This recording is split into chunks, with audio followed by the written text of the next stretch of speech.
సాధారణంగా రాజకీయాల్లో విమర్శలు కామన్. అయితే గతం మాదిరిగా సిద్ధాంతపరంగా పార్టీలో కొనసాగేవారు తక్కువ. కానీ ఒక పార్టీలో కొనసాగాలంటే ప్రత్యర్థి పార్టీ నేతపై తీవ్రస్థాయిలో విమర్శలు చేయాలి. అటువంటి పరిస్థితి నేటి రాజకీయాల్లో కొనసాగుతోంది. అయితే ఇప్పుడు అదే నేతలకు ఇబ్బందులు తెచ్చిపెడుతోంది.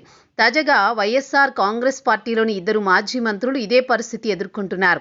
గతంలో వారు కాంగ్రెస్ లో కొనసాగినప్పుడు జగన్ పై చాలా కామెంట్స్ చేశారు. ఆయనపై వ్యక్తిగత విమర్శలు కూడా చేశారు. ఇప్పుడు ఆ విమర్శలను గుర్తు చేస్తూ టీడీపీ జగన్మోహన్ రెడ్డిని ఇరకాటంలో పెట్టేందుకు ప్రయత్నిస్తోంది కూడా.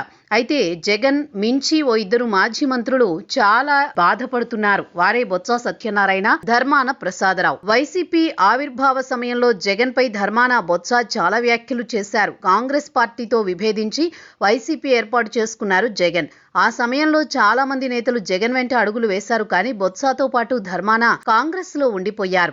ఎందుకంటే అప్పటికే ధర్మాన కాంగ్రెస్ ప్రభుత్వంలో కీలక మంత్రిగా వ్యవహరిస్తున్నారు. బొత్స సత్యనారాయణ అయితే పార్టీలో టాప్ 5 లో ఉండేవారు. పైగా ఉమ్మడి రాష్ట్రానికి పిసిసి అధ్యక్షుడిగా కూడా ఉండేవారు. అయితే ఇద్దరు నేతలు జగన్ పై చెయ్యని వ్యాఖ్యలంటూ లేవు. ఆయన వ్యాపారాలపై మాట్లాడారు.